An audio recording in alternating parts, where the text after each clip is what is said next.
This documentary follows the processes undertaken by Team Rhombus in designing, shooting and developing Fabricated Vision, or FV. Based on the theme Park Revisited, FV is the story of a man who discovers a pair of glasses that augments his vision by turning reality into a gaming experience.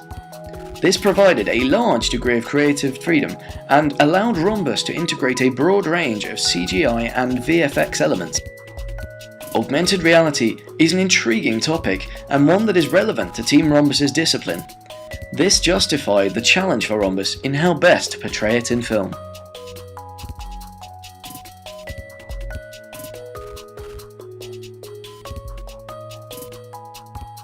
Motion tracking or match moving is a term used to describe the simulation of live-action camera moves and perspective inside compositing software, Computer Arts 2007. Match moving has been discussed a lot these days and has become accessible for more and more people.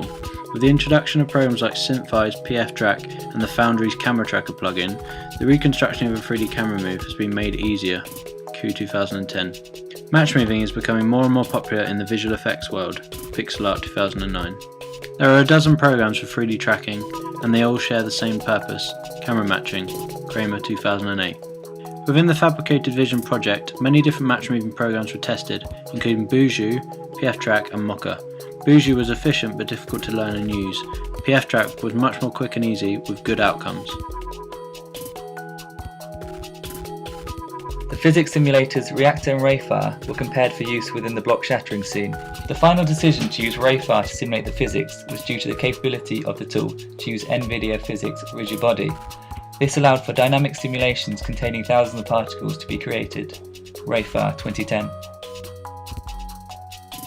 For greater creative control, the render elements functionality of the V-Ray engine was utilised. V-Ray 2012.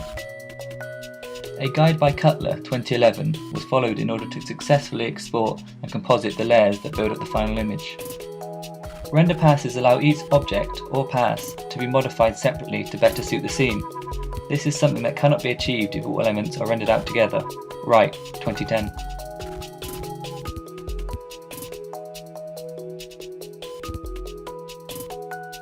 The HUD overlay itself was an evolution on some of the functions in Andrew Kramer's Iron Man tutorial 2009. The whole point of the HUD was to display a collection of persistent on-screen elements whose purpose was to indicate the status of a player, Wilson 2006. Therefore, a static HUD to represent information was pre-comped, and extra context-sensitive content was layered over the top.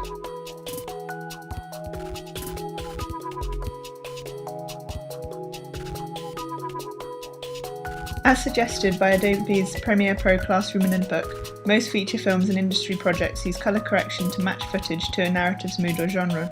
Using the levels and S-curve, we created a high contrast effect whilst blending shadows and highlights smoothly. Brightness and contrast tool was untouched as grey levels become compressed and detail is lost with this tool, as states Christensen 2011. In contrast to this effect, we use various colour and hue tools in the addition to Shine and Particular plugins to create the bright world.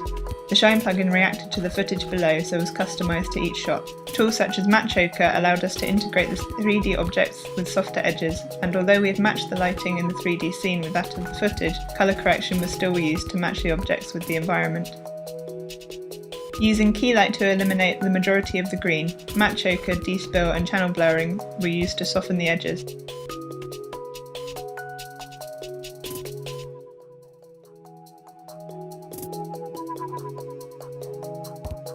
In evaluating the final work, several key points were identified. Firstly, as one of the positive features, the final block scene stands out as a particular success.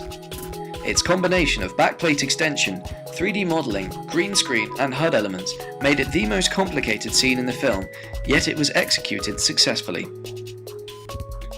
Secondly, as one of the negative features, the number of shots included in the footage was rather large, to a degree that the speed of the shot change actually disrupted the flow of the video. Thirdly, as one of the items for improvement, in future, markers of contrasting colour will be used in scene for purposes of assisting in match moving, as several major issues post-production revolved around the difficulty of getting perfect tracking for scenes that required it.